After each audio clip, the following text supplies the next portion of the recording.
Hey everyone, welcome back to Today in Tech. I'm Julia Beauchamp and I'm here with Macworld Executive Editor Michael Simon, as well as Computer World Executive Editor Ken Mingus. We have a really special show today. Not only are we going to be talking about the Pixel 6 and the Pixel 6 Pro and the Tensor chip, and how it will sort of stack up to the iPhone 13. But we also, after Ken and Mike dip, we will have a segment with Computer World Managing Editor for Features, Val Potter, as well as Computer World writer Charlotte Truman, about making hybrid workplace and a hybrid workplace successful. We are live on LinkedIn as well as on YouTube, so if you have any questions during this segment or the next segment, please do leave them in the comments or the chat, and we will do our best to respond to you live while we're on air. So the Google Tensor is the new system on a chip, and I guess, is this certainly one of you would know, is this a new step for like Android phones in general, or is this just a new thing just to Google? Like, does Samsung have their own system on a chip? They do. First of all, we're the special part of this special edition show, Julia. You neglected to mention that. I'm telling you, over the next hour or so, there's a lot of Computer World people here. I think you're outnumbered, dude. Anyway. Samsung makes its own system on chip. It's a Exynos processor. It's not usually available in the US. It's more of an international thing. It's been a bit of a point of contention for Samsung fans because the Qualcomm chips are usually better, faster, more efficient, that type of stuff. Samsung made a pretty big leap with the most recent chip, and the number fails me, but it came out in January for the S21. But in the US, we still got the Snapdragon 888, because it's part of whatever licensing deal, whatever they have with Qualcomm. North America always gets the Snapdragon chips, and that's usually true of every major Android phone, period. I mean, it's not even major. The flagships get the better one, which right now is the 888 5G phone chip, and then there's a 700 series, a 600 series, and they go down from there. But Qualcomm has that locked here until really now. So yeah, it's a bit of a watershed moment for Google and for Android in general, although Google says that the Tensor chip is strictly for the Pixel, the Pixel 6. It didn't say, we're going to be licensing this chip, and I would be shocked if they did. That's not really Google's thing. They're much like Apple in that regard. They keep their stuff for themselves. Android gets what Android gets. But since the Pixel launched, what was it, 2015 maybe? 2016? Since it launched, 6, right? Yeah, right, 6 years. So right, 2015. 2015. They they have treated that phone as like the ultimate vessel for Android, kind of like what iOS. I mean, there's no other way to get iOS, but it's a similar type of a thing. Like if you want that integration between hardware and software, this is the phone to get. Now, caveat, it really hasn't been as great as it could or should be. And that's why I'm interested. I'm interested in the chip. No, all right, let me stop before I get too deep into this. Ken, do you want to add something? Yes. Let me break it up just a bit. Just to larger picture here. Obviously the way Apple has pitched itself and its devices is with its own, basically building its own chip. It commands the stack, the hardware, the software, and therefore iPhone users get a better experience because Apple's in charge of everything. Right. It also removes weird supply chain issues. Sometimes it should remove weird supply chain issues, meaning Apple doesn't have to rely on other suppliers. In terms of what Google's doing, actually J.R. Raphael had a blog post up on CW this morning talking about some of the takeaways. And I thought one of the interesting points that he made is that by doing it this way, Google will be able to basically offer software support because it's its own chip as long as it wants to. This is another way for Google to really differentiate the Pixel line from other Android phones. And now, many people may not care, but I think the tech savvy crowd, who want the unadulterated Android experience, or as best as they can get, closest they can get to that on the Google, this is one more sort of flag and stake in the ground, basically, from Google saying we're unique. This is different than Samsung or whoever else.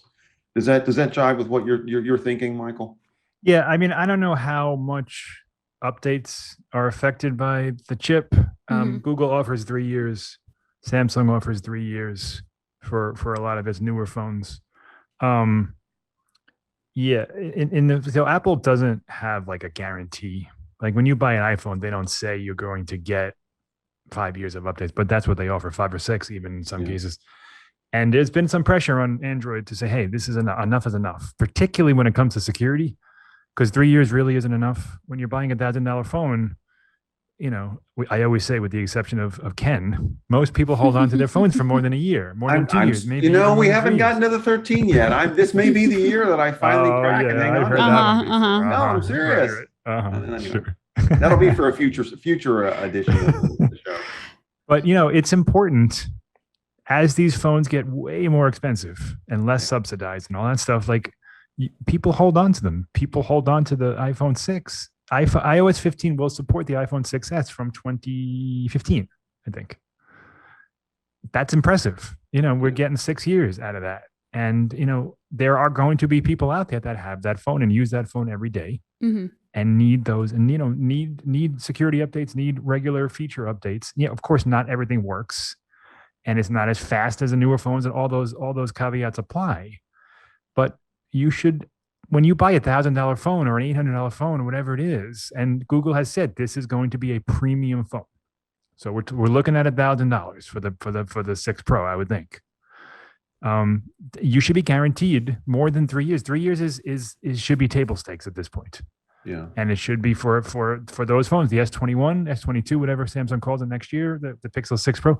I would expect 4, even 5 years guaranteed of updates, like when you get an iPhone. Peace of mind. And I think that people might not care in the sense that that's not fueling their buying decision, but they care and they notice. And it used to be where 2 years down the line, Samsung was like, no, we're not bothering them with those anymore. But I wasn't that long ago. S8 maybe. It was only a few years ago when you were lucky to get 2 years of updates out of your Android phone. So they've come a long way. But yeah, they can do even better. And I don't know enough about chip manufacturing and design and structuring to know if that matters, but it certainly can't hurt in that regard. So I'm curious, Michael, what do you think? And again, I'm cribbing from the piece JR had this morning about the pivot back to like that this is going to be the high-end premium phone from Google, the Pixel, because last year it was sort of the opposite. Yeah. And in previous years, it was sort of what they're saying now. So any thoughts on why Google sort of went the route it did last year and is now returning and saying, no, this is the flagship premium phone, and it will be worth the price? Yeah, my thought is that Google is completely and totally terrible and has no idea what it's doing with this stuff. And I wouldn't be surprised if in 2 years we go back to a mid-range phone. God, like they just don't know what to do with the Pixel. This is what it should have been all along. Yeah. It's supposed to be the iPhone of Android. Yeah. And on paper, that's what we're getting here. That's also what they said the Pixel 4 was, and the Pixel 3 and the Pixel 2 and the original Pixel. The original Pixel had a hopelessly outdated design and was like $700. It wasn't cheap. It wasn't, and it looked cheap. And it was, it was about the AI stuff, which at the time was very novel. Google Assistant was very young, if you will, and it was a big deal. That stuff was a big deal, and that's what this is. So Tensor, why they're calling it the Tensor chip? Tensor's their AI engine. It's the AI ML stuff. Yeah. So we don't know what the CPU and GPU is, and honestly, I wouldn't be surprised if that's just straight up Qualcomm Cortex stuff. Not Qualcomm, Cortex cores. Like it's going to be similar in power, processing, graphics to probably the 800 series chips. I don't think we're going to get blow away speeds like we do with the A15, but this is the first generation. And maybe that stuff will come, maybe it won't. But to your point, this is the problem we have with trusting Google to do any of this stuff, because it loses its focus. Change tomorrow. Yeah, like all go away. It sees the next shiny object and it runs that in that direction. Yeah. There was a time when Google was killing it with one camera and they said, oh, that's all we need. Now we have 3. There was a time when there was a dedicated image signal processor. Now we have a system on chip with that stuff. Like it doesn't seem to really know what it wants to do with hardware and also software. There's a dedicated website, Killed by Google, where it lists everything that Google ever had and killed. And there's a lot of stuff there, a ton of stuff. Look at its messaging, Hangouts, chat, messages, all this stuff. Like it's very unclear and unfocused with its strategies. It always has been. But Right. I have right. from day one. Wait, what? We have a few viewer questions, unless you want to wax Questions. poetic a No, little No, bit go more. ahead. I'm just about the ranting. messaging. You can interrupt me. Get him before he starts a rant. Go. So Quick. we have a few viewer questions, and some of these are echoing my questions. So the first one is, and you referenced this a little bit, Mike. Has the price of the Pixel 6 been revealed? So you're saying that it's a hasn't premium been phone, revealed. so you're thinking it'll be higher end. Well, it absolutely On will. that- A couple of quotes from Rick Osterloh, who is the hardware chief. Hmm. He told The Verge that it's going to be a premium product. Right. He told, I think it was Android developers, that it will be an expensive product. All right. So he's definitely softening the blow. Like, this isn't going to be a $700 phone. This is probably $9 and $1,000 for the Pixel 6, maybe $1,000 for the Pixel Pro, maybe more. It's going to be in the price of the iPhone. It'll be in Gotcha. line with the top end iPhone. The Mhm. higher end Samsung phones and the higher end iPhones. Yes. Gotcha. Yeah. So then the other viewer question, and this is from LinkedIn. And again, if you have any questions while we are live, please do leave them either in the comments on LinkedIn or on the live chat on YouTube, and we will answer them while we are live. So this is from LinkedIn as well. Like I said, compared to the iPhone, let's say compared to the upcoming iPhone 13, any rumors around it, what are the pros in the Pixel 6? Great question. Yeah, it's a good question. We don't really know. So what Google has told us is the chip. Right. That was the big The reveal. big news. Mhm. was the Tensor chip. They've told us that the Pro will have 3 cameras, which will bring a telephoto lens for the first time, or if not the first time in a couple of generations. The Pixel 6 will have 2 cameras, which is wide and telephoto, wide and ultra wide. Okay. So we know that. It'll get Android 12, which obviously we know that. The design is something of a unique point in that it has what Google's calling a camera bar. It's So up the line, yeah. Yeah, it's a bump. Row. And Yeah. if anyone watching this has ever used the Nexus 6P from 2013, maybe it was a long time ago. All 3 of you. Yeah, no, I have one somewhere. Okay. It was a good 4. phone. Man. Come on. Four. It was good. It was a good phone. Stop. But if anyone ever used that phone or saw that phone, it's very reminiscent of that.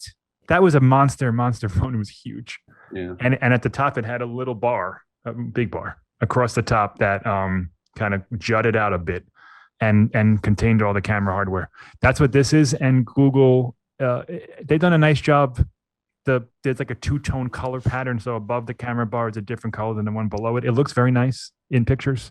I'm gonna say that it's probably ergonomically pretty nice too, because your hand kind of naturally needs a place to rest, and it looks like that will provide that.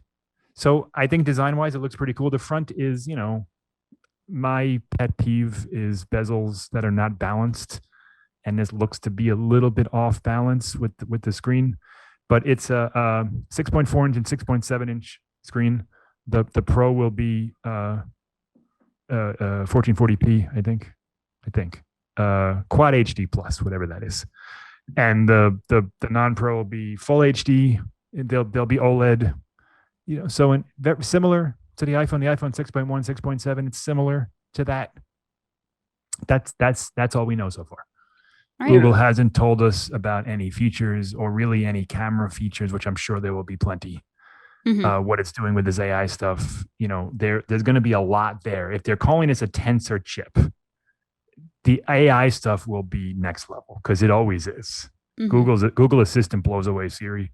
Google's AI processing and photos, all that stuff, they're top of their game. And if they're bringing all that into the system on chip, into the device, onto the device itself, there's a lot that they can do. All right. Yeah, I was just going to say real quick, I think it's welcome to see something like this. I think Oh, Apple needs absolutely. some competition, Please. along these lines. And I don't know if people are actively comparing Android and iPhone devices these days. You tend to be locked into one ecosystem or the other.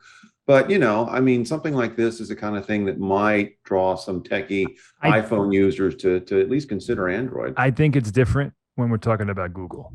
Google and Yeah, Android. Yes, it's Android, but it's also Google, and it's a different correct. mindset.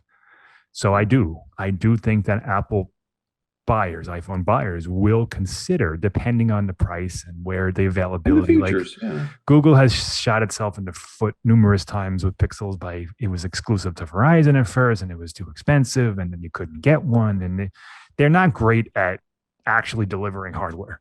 But once it's kind of like for those of you who know the Peanuts comic strips, Lucy football and Charlie Brown always thinks he's going to kick it. This is another one of those where every year I'm like, oh, good, another Pixel phone. And I'm all excited. I'm like, oh, because they always somehow find a way to mess it up. But I'm a big fan of this move. I'm a big fan of the Pixel 6 moving to premium again. Mhm. Although I also kind of like the mid-range move. I wish they would find a way to do both. Mhm. And I agree with Ken in that the iPhone, it needs more competition. The Galaxy isn't really it. It's a great phone. But Yeah. to your point, that's not competition. They're peers. It's a Mhm. different thing.